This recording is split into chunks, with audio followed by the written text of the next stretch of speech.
생명 주옵소서. 반가운 빗소리 들려 천천히 춤을 추네. 봄비로 내리는 성령 내게도 주옵소서.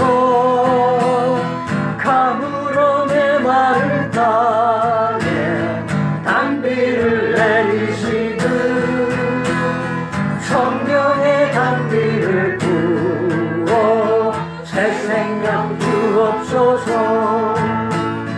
절 따라 우러를 내려 초목이 부성하니 갈급한 내 심령 위에 성령을 부어소서. 가물어 메마른 땅에 단비를 내리시듯 성령의 단비를 부어 새 생명 주옵소서. 전여신 서약의 언약 어길 수 있사오랴. 오늘의 흡족한 은혜 주실 줄 믿습니다. 가물어 메마른 땅에 단비를 내리시듯 성령의 단비를 부어 새 생명 주옵소서.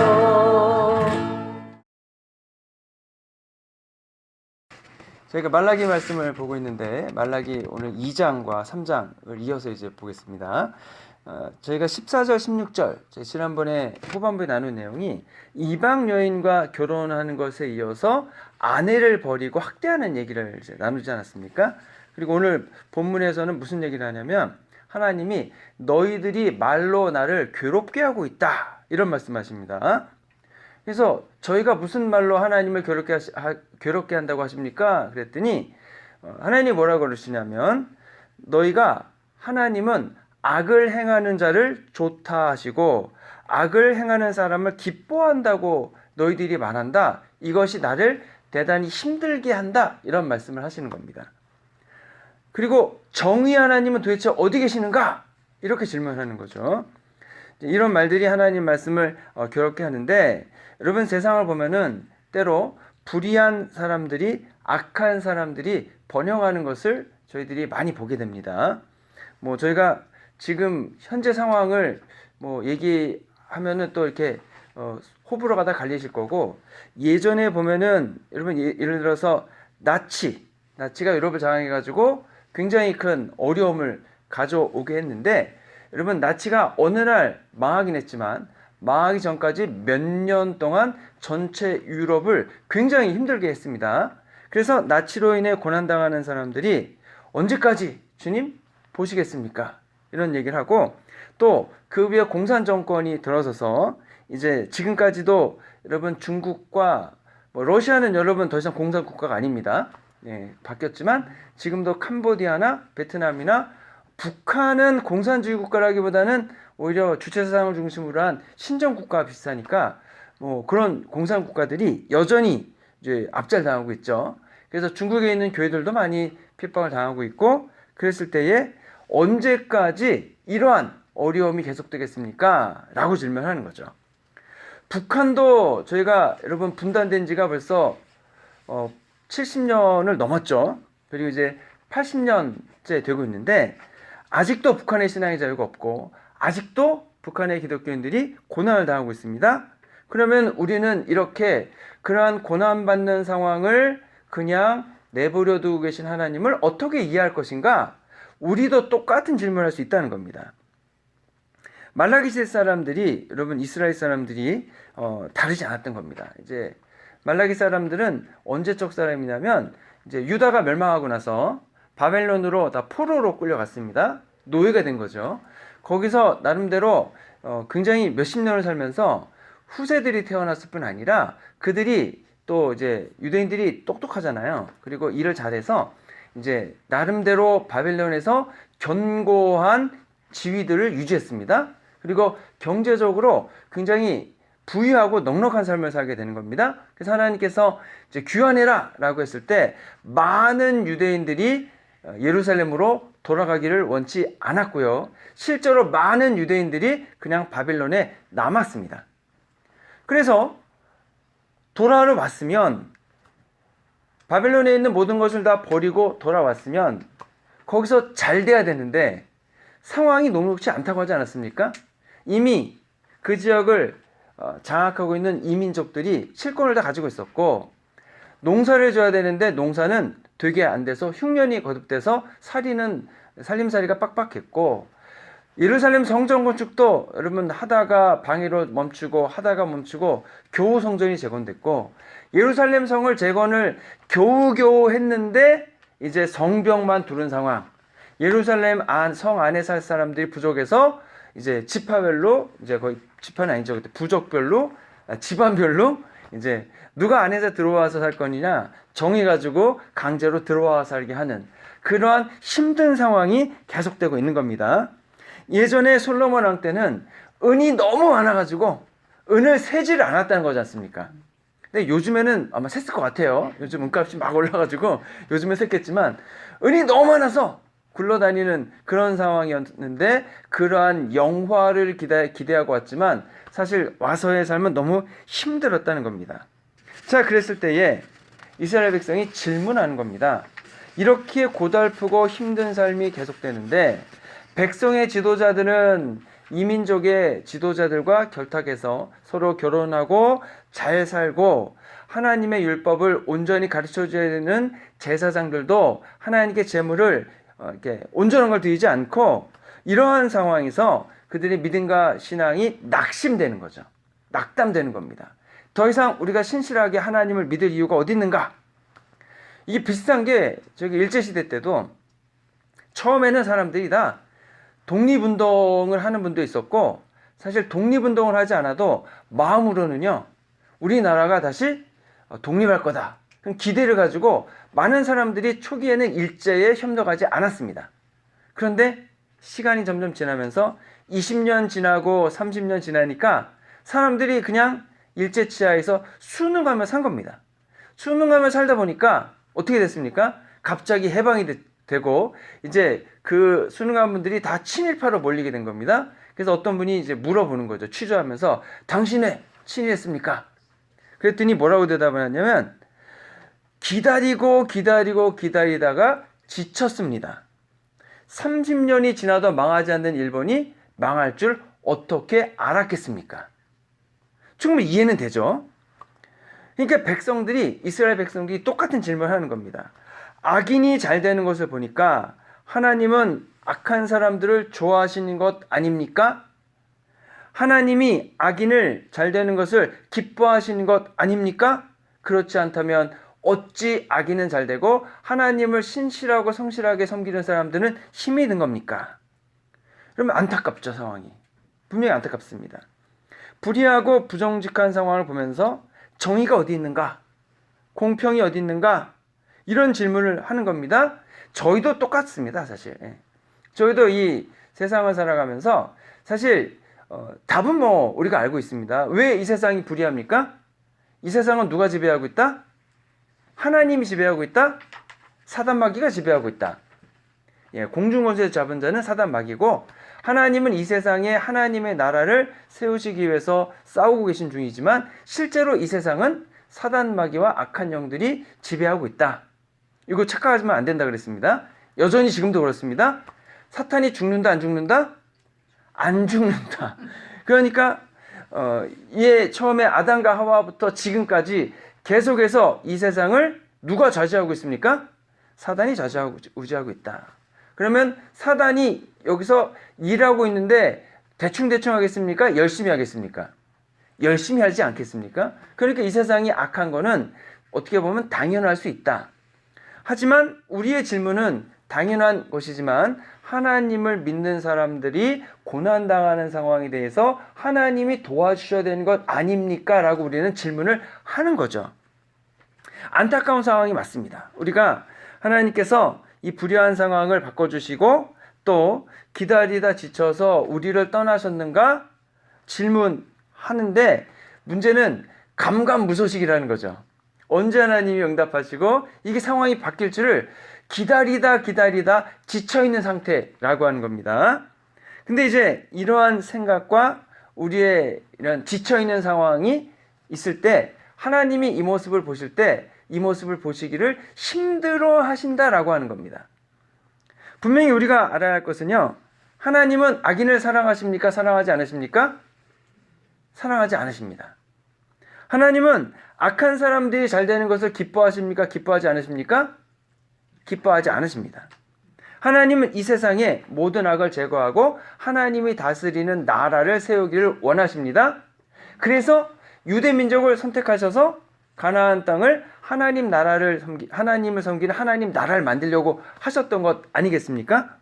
하나님의 역사하심이 우리 눈에는 보이지 않습니다. 그렇다고 해서 하나님의 역사하심이 없는 것은 아니다라는 겁니다. 대신에 우리가 구별해야 될 건 뭐냐면 하나님의 시간 계획과 우리의 시간 계획은 좀 다르다. 하나님의 계획에 추진하는 방향과 크기는 우리가 생각하는 방향과 크기와는 많이 다르다. 우리는 우리가 가진 능력으로 이제 계산해보고 이 정도 안 하시냐고 하지만 사실상 우리 개인이 생각할 때 변해야 되는 방향으로는 사실 우리가 이 세상을 변화시키기 어렵죠. 왜냐하면 이 세상이 사람도 많고 시스템도 복잡하고 여러 가지가 톱니바퀴처럼 이렇게 막 맞물려 있어요. 여러분, 그래서 우리는 뭐 한국 사람이니까 지금 별로 관심이 없지만 지금 미국은 앱스타인 파일을 공개해 버렸잖아요. 350만 페이지를 공개했다고 하니까 이 350만 페이지를 언제 다 읽어요, 그거를. 근데 지금 열심히 읽고 있습니다. 그래서 여러 가지가 나오겠죠. 지금 난리도 아닙니다. 지금 미국은 큰일 났습니다. 지금. 그리고 이게 다 공개된 게 아니랍니다. 아주 심각한 것들은 정말로 눈으로 볼 수 없고 입에 담을 수 없는 많은 것들은 공개를 못했답니다. 그런데 계속해서 공개를 한다는 거죠. 근데 거기가 뭐 그냥 앱스타인 우리가 아는 그런 내용뿐 아니라 여러 가지들이 무진장 많이 연결되어 있다는 거거든요. 그러니까 그거를 푸는 게 그냥 앱스타인 빨리 그냥 쳐버려라 그거 하나로 끝나는 게 아니고 굉장히 많은 부분이 연결이 되어 있습니다. 자, 그러면 그러한 연결과 그런 복잡한 것들을 어떻게 우리가 처리할 것인가? 웬만한 사람은 처리가 안 되고요. 자, 그래서 여러분, 하나님의 역사하심이 눈에 보이지 않지만 하나님께서는 그 일을 이루신다. 결국 나치 정권이 붕괴가 됐습니까? 안 됐습니까? 됐죠. 소련이 망했습니까? 안 망했습니까? 망했죠. 그리고 지금 우리가 러시아에 대해서 많이 다르게 알지만 러시아는 지금 러시아 정교회가 국교가 됐습니다. 더 이상 공산주의 국가가 아닙니다. 우리가 가고자 하면은 자유롭게 갔다 올 수 있습니다. 그래서 러시아는 지금 뭐 전쟁하고 우리가 여러 가지 복잡한 게 있지만 이게 끝나면은요 오히려 미국보다도 하나님을 더 잘 섬기는 나라가 될 겁니다. 왜냐하면 우리는 뭐 동성애하는 사람들도 많고 그래서 우리가 탈퇴를 할 수밖에 없는 상황도 있고 그 얘기는 연합국민회의는 동성애를 합법화했다는 거지 않습니까? 그러니까 미국은 여러분 하나님을 온전히 섬기는 국가는 아닙니다. 하나님을 섬기는 사람이 많은 나라긴 하지만 여러분 온전히 섬긴다고 보기엔 좀 어렵겠죠. 그런데 러시아는요 전국이 러시아 정교예요. 그래서 오히려 거기 가다 하나님 잘 믿는 나라가 아마 곧 될지 않을까 싶어요. 자, 그래서 여러분 북한도 어떻게 될까요? 북한 벌써 7, 80년 지나지만 북한도 하나님의 손길이 있을까요? 없을까요? 저는 있다고 믿습니다. 그리고 이제 우리가 이건 뭐 성경에 나온 내용은 아니지만 지금 세계 지도를 볼 때 앞으로 어떻게 세계가 바뀔 거냐라고 했을 때 두 가지 지도가 존재합니다. 하나 지도는 뭐냐면 이제 한국이랑 일본이 중국에 편입되는 지도예요. 앞으로 변할 지도가. 그리고 또 하나의 지도는 어떤 거냐면 한국이 일본과 이렇게 하나가 되고 중국, 동북, 삼성까지 하나가 되는 이러한 또 지도가 있습니다. 중국은 여러 나라로 쪼개지는 거예요. 이게 왜 이제 나오냐면은 여러분 지금 미국이랑 중국이랑 싸우잖아요. 그러면 미국 입장에서는 중국을 이제 멸망시킨다기보다는 미국보다는 이제 힘이 없는 나라 만들기 원하지 않겠습니까? 그랬을 때에 중국이 지금 뭐 신장 위구르나 뭐 여러 그 내몽고나 거기는 중국이 이제 강제로 합병한 데잖아요. 그럼 예전에 러시아, 소련처럼 여러 나라를 다 분리시키는 겁니다. 그런데 분리시킬 뿐 아니라 이제 중국과 일본을 견제할 수 있는, 미국은 이제 멀리 떨어져 있으니까 그런 데가 필요하다는 거죠. 그래서 이제 한국을 남한과 북한을 통일시킨 다음에 동북 삼성까지 이렇게 묶어가지고 하나의 그 아주 큰 나라는 아니지만 그래도 일본과 분리된 중국을 견제할 수 만한 나라로 키워가지고, 그래서 이 동북아시아의 평화를 그러니까 균형을 유지하겠다는 게 미국의 전략이라고 합니다. 요게 이루어지게 되면 어떻게 되겠습니까? 한국은 북한과 통일이 되겠죠. 그렇게 통일이 된다면 어떻게 되겠습니까? 북한에도 신앙의 자유가 있는 채로 통일이 되겠죠. 모르죠. 그러다가 또 북한이 한국을 이제 합병을 하게 되면은 뭐 큰일이 나겠지만, 하나님이 그래도 남한의 교회가 하나님을 너무 사랑하는 걸 알기 때문에 하나님이 남한의 교회를 중심으로 북한과 동북 삼성까지 해서 복음을 전하기를 원하실 겁니다. 그래, 이렇게 된다면 어떻게 되겠습니까? 북한이 무너지고 그런 복음으로 통일이 될 수 있는 가능성이 점점 높아지고 있다는 거죠. 이게 여러분 3년, 5년 전만 해도 진짜 소설이었거든요. 이렇게 갈 거라는 전망이 있었습니다. 진짜 소설이었는데 요즘에는 요게 조금씩 구체화가 되고 있습니다. 지금 중국도 정상이 되게 안 좋잖아요. 그래서 지금 중국은 내전으로 가서 이제 나라가 어려움이 처할 거다 이런 전망까지 나오고, 또 다른 전망은 다 쇼다라는 말도 있지만, 여러분 아무튼 이게 점점 가고 있다는 거죠. 그러면 북한도 언젠가는 그 문이 열리고 다 같이 할 날이 올 수 있다. 이렇게 본다면 그때까지 기다릴 수 있는가? 이 질문을 해야 되는 겁니다. 이미 북한에서 여러분 예수님 열심히 있다가 남한으로 여러분 피난 오신 분들은 대부분 돌아가셨습니다. 그리고 아주 어렸을 때 교회 다니던 분들, 몇 살 안 돼가지고 초등학교 다니다가 이제 남한 올라마셔가지고 남한으로 내려오신 분들이 거의 지금 뭐 80에서 90 되시잖아요. 그러니까 그분들이 평생을 기다려 오셨는데 그분들의 생전에 통일을 보실지 안 보실진 모릅니다. 그러니까 우리가 가지고 있는 시간 계획에 따른 게 아니고 하나님이 가지고 계신 시간 계획에 따라 그 일들이 이루어져 간다는 겁니다.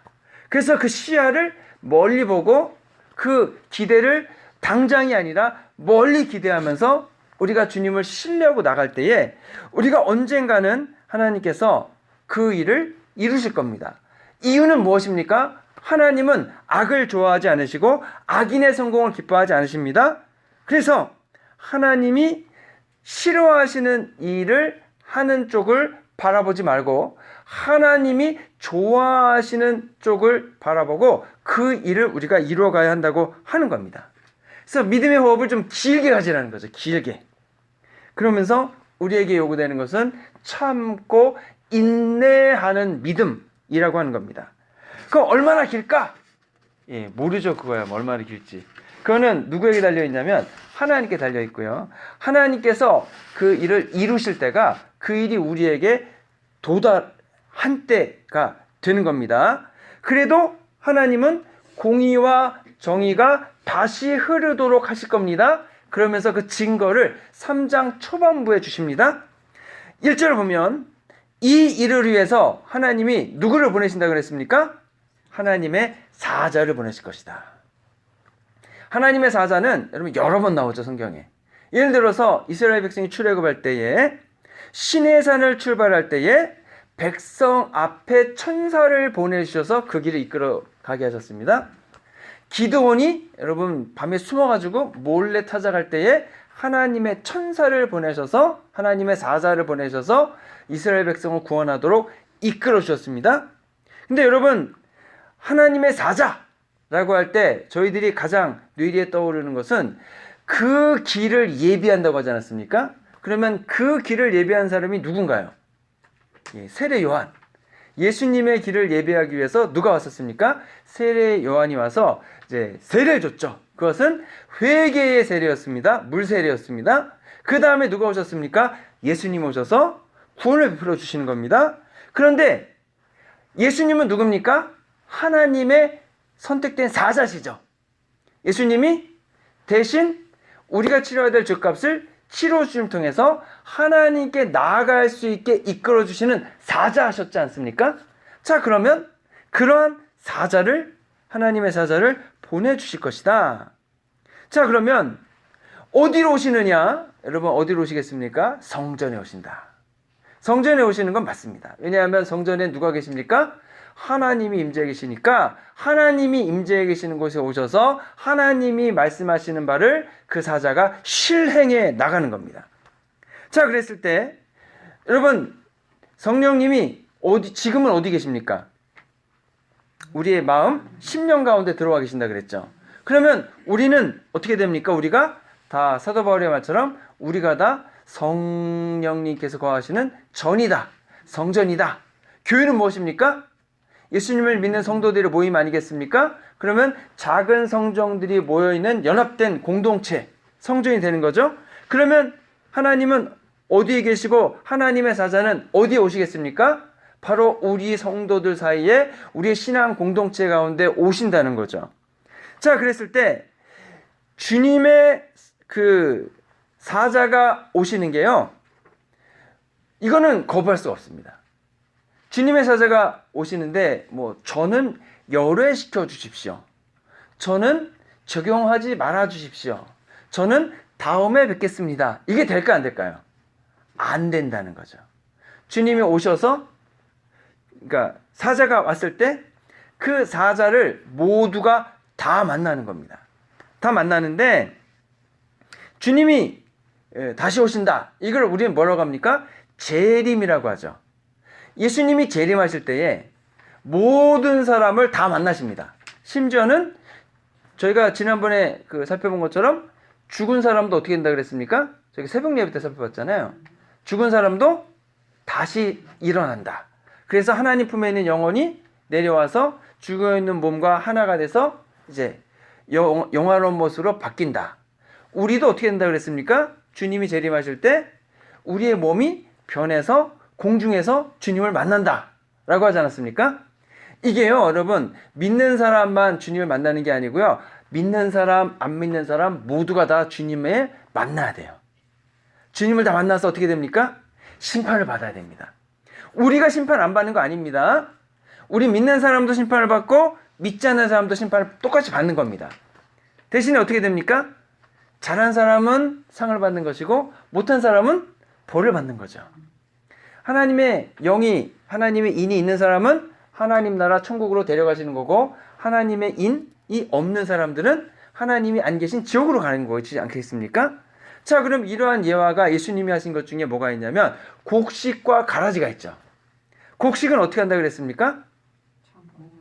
모아서 창고에 드리고, 그 창고 하나님 나라죠. 가라지는 어떻게 한다 그랬습니까? 불태워 버린다 그랬죠. 현재는 어떻게 한다 그랬습니까? 그냥 내버려둬라. 가라지를 뽑는 순간 어떻게 된다 그랬습니까?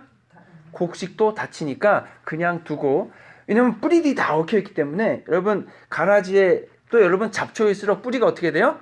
더 커요. 그리고 깊이 뿌리 내려서 그걸 뽑는 순간 곡식의 뿌리도 상하기 때문에 그냥 내버려둬라. 나중에 그러한 것들이 상관없을 때, 언제입니까? 열매가 다 익었을 때. 열매가 다 익으면은 여러분 뿌리는 건드리지 않고 열매만 거두면 되는 거 아닙니까? 그때에 구별할 거다 라고 하시는 거죠. 또 여러분, 양과 염소의 비유도 있습니다. 양은 어떻게 하는 겁니까? 주님의 외양간에 데려오고, 염소는 심판을 받게 되는 것으로 이렇게 되는 거죠.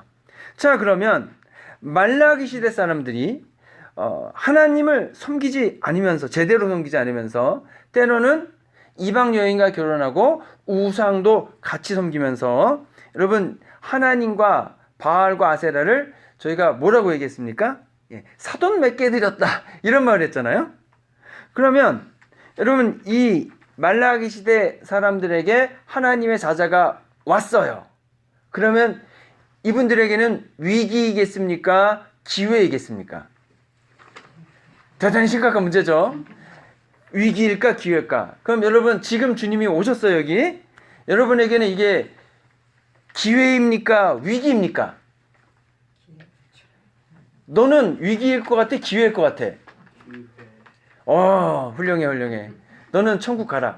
천국 갈 수 있을 거야. 그럼 기회라고 생각하면. 여러분 그래서 내용을 보면 이 말라기 시대 사람들에게는 위기 같습니다. 왜냐면 2절에 보면 뭐라고 해요? 금을 연단하는 자의 불, 표백하는 자의 잿물, 이렇게 얘기합니다. 여러분 금을 연단하기 위해서는 여러분 금과 은을 재련하기 위해서 어떻게 합니까? 예, 그 땅에서 여러분 금광석과 은광석 같은 거를 이제 은 같은 경우는 여러분 금은 이제 금광이 있는데 은 같은 경우에는 은만 존재하는 경우가 많지 않고 부산물로 나온대요. 그래서 동이나 뭐 구리 같은 거 있잖아요. 그런 거를 재련하다가 부산물로 많이 은이 나온대네요. 근데 금은 이제 저희가 따로 금을 캐죠. 그럼 그것을 용광로에다가 넣고서 이제 뜨겁게 가열하죠.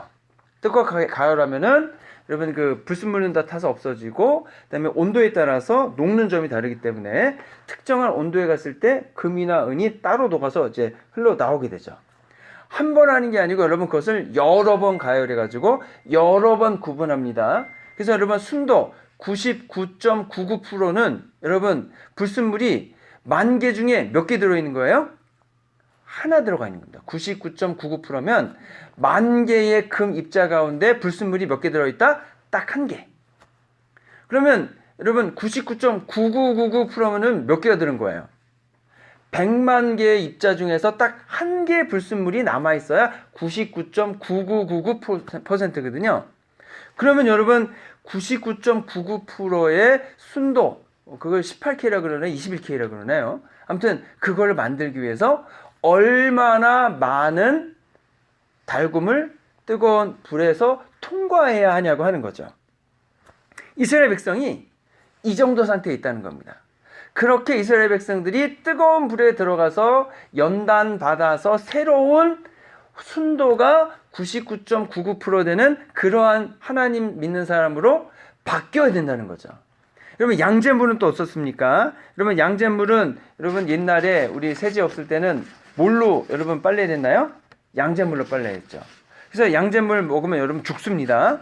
그래서 백성의 범죄와 죄악들은 이렇게 남아있을 가치가 없다는 겁니다.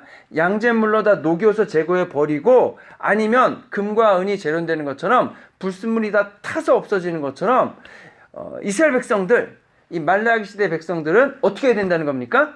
다 타서 없어져야 된다. 그 잘못들이, 죄악들이, 부주의한 것과 불성실한 것들이 다 그렇게 돼야 된다고 하는 거죠. 그래서 3절에 보면 레위 자손을 깨끗하게 하신다 그랬습니다.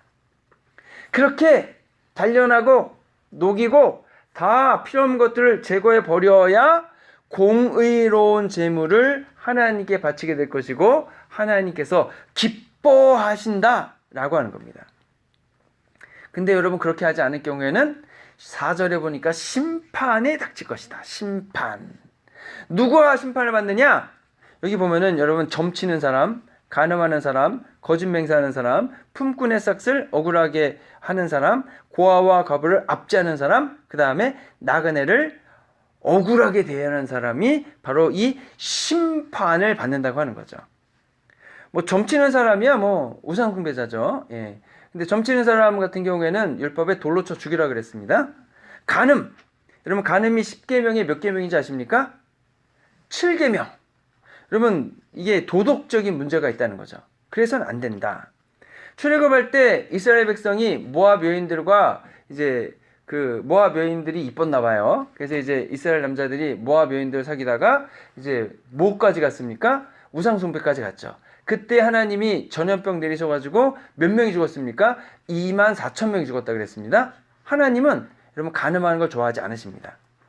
맹세, 거짓으로 맹세하는 자. 여러분 맹세는 누구의 이름으로 맹세를 합니까?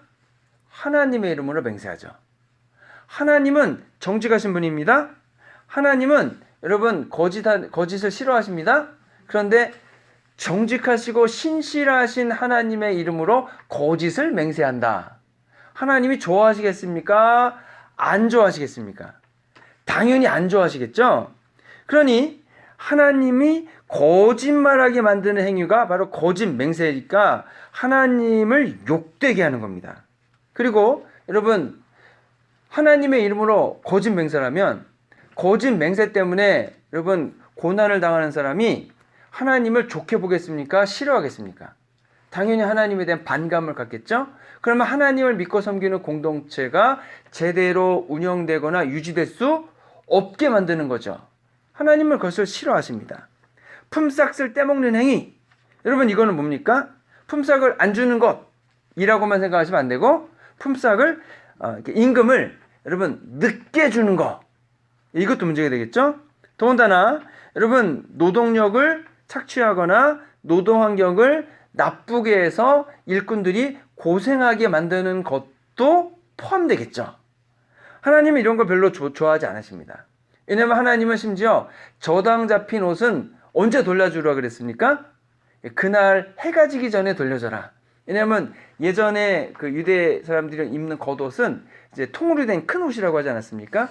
밤에는 그거를 이불로 덮고 잔다 그랬잖아요. 그러니까 그것을 저당을 잡았더라도 해지기 전에 돌려줘야 그것을 밤에 덮고 잘 거 아니냐. 하나님은 이렇게까지 생각해 주신다고 하는 거죠. 또 고아와 과부를 억압하는 자. 여러분 이 세상에 지금은 뭐 여성분들이 일할 거리가 많지만 옛날 농경사회에서는 땅이 다 남자 소유이기 때문에 여성들이 여러분 일할 데가 없습니다. 그러면 사회에 가장 힘들고 약하신 분이 누구냐? 예, 과부.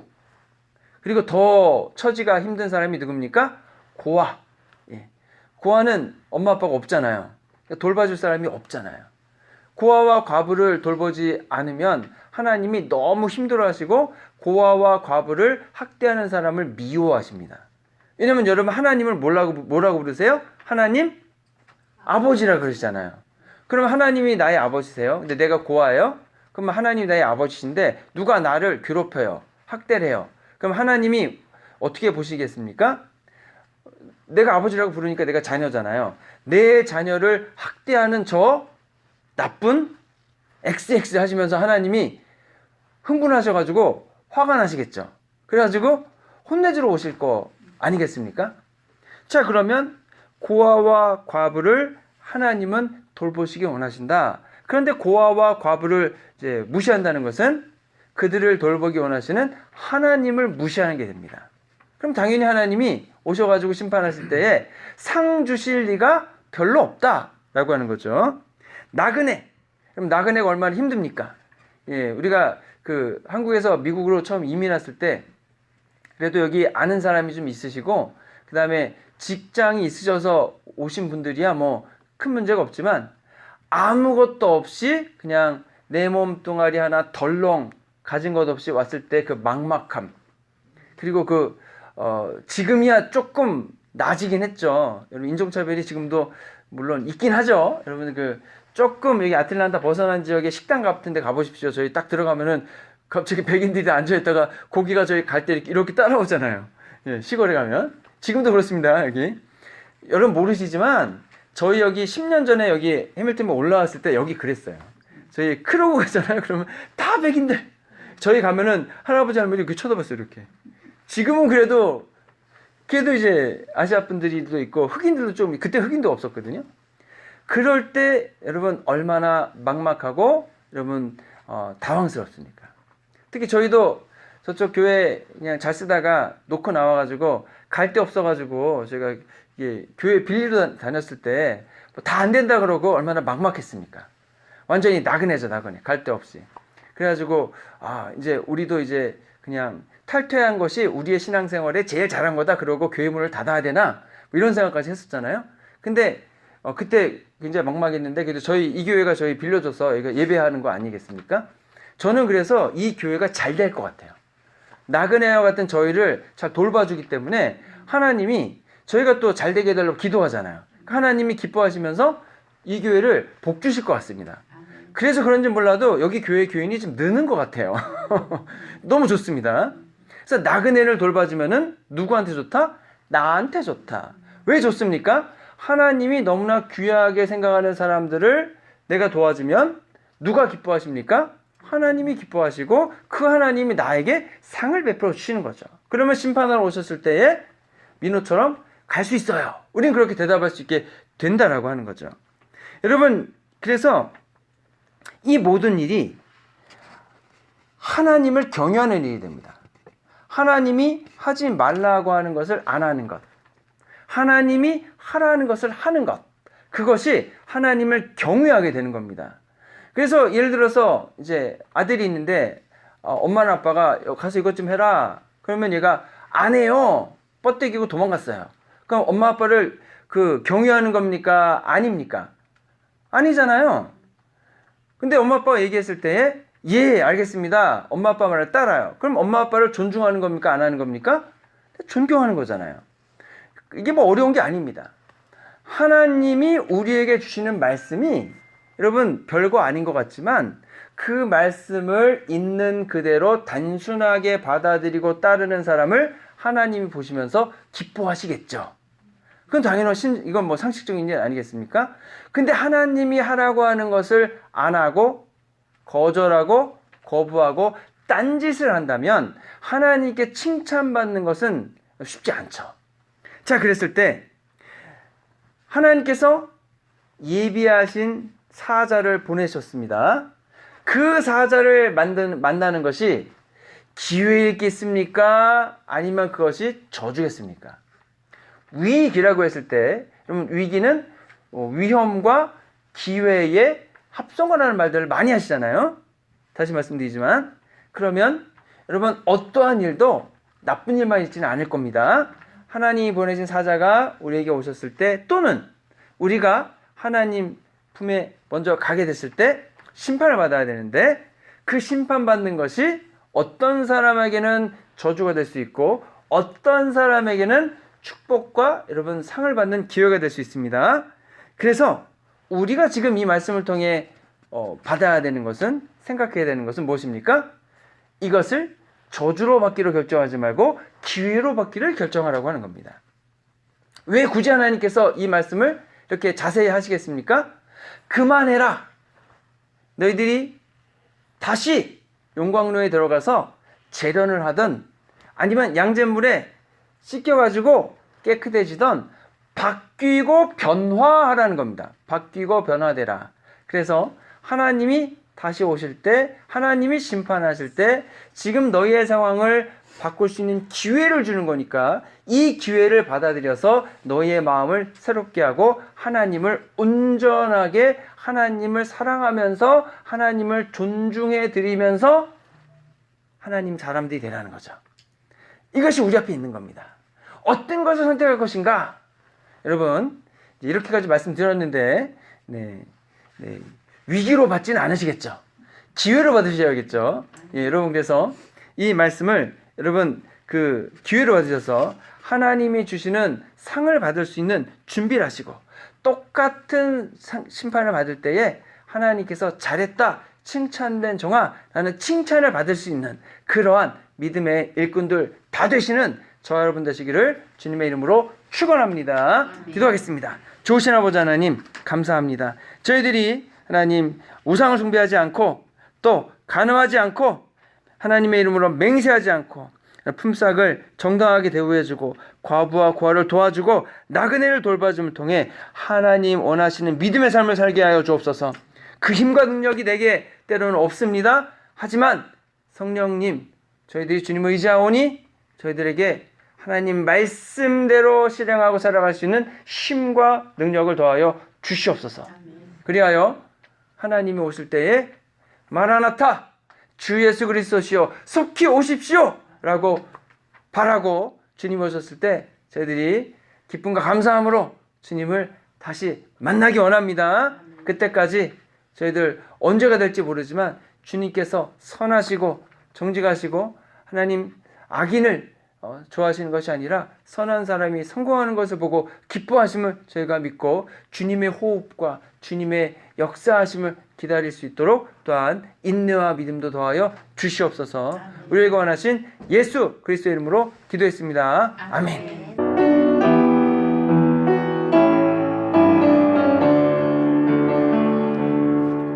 감사해요. 깨닫지 못했었는데 내가 얼마나 소중한 존재라는 걸 태초부터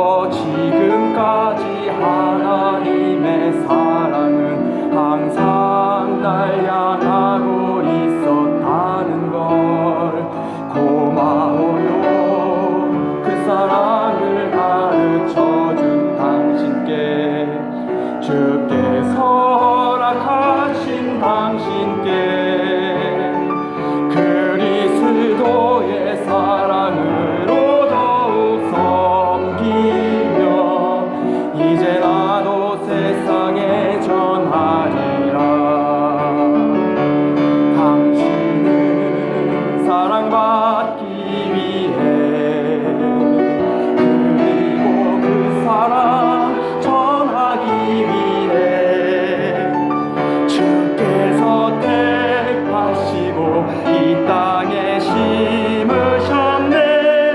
또 하나의 열매를 바라시며 감사해요. 깨닫지 못했었는데 내가 얼마나 소중한 존재라는 걸. 태초부터 지금까지 하나님의 사랑은 항상 날 향하고 있었다는 걸. 고마워요. 그 사랑을 가르쳐준 당신께, 주께서 허락하신 당신께, 그리스도의 사랑으로 더욱 섬기며 이제 나도 세상에 전하리라. 당신은 사랑받기 위해, 그리고 그 사랑 전하기 위해 주께서 택하시고 이 땅에 심으셨네. 또 하나의 열매를 바라시며 당신은 사랑받기 위해, 그리고 그 사랑 전하기 위해 주께서 택하시고 이 땅에 심으셨네. 또 하나의 열매를 바라시며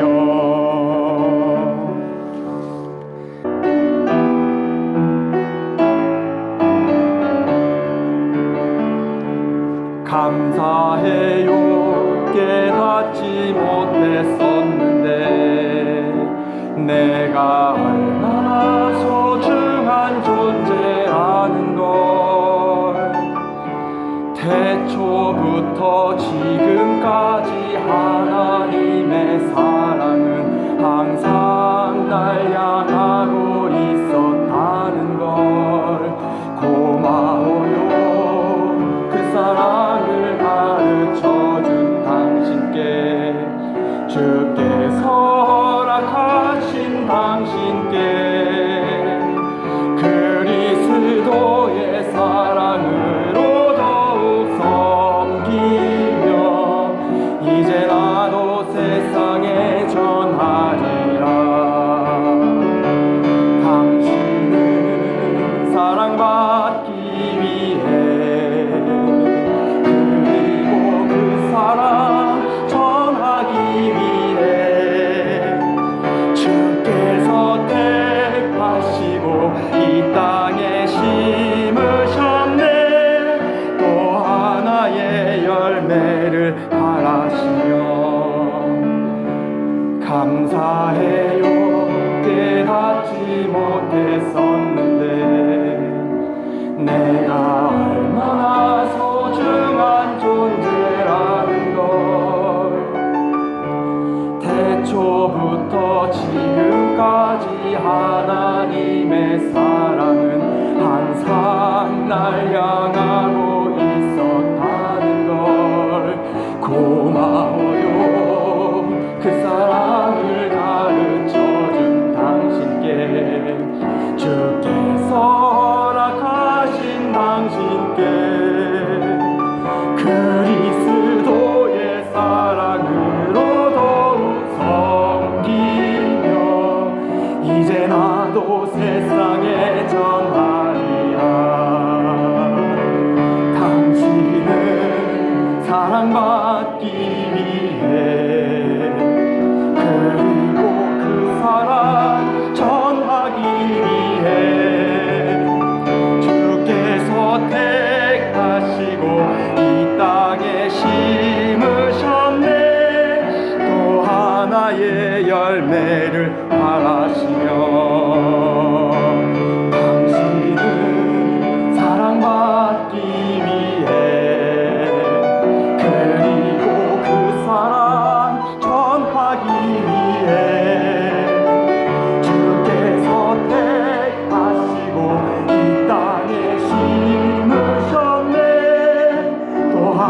나의 열매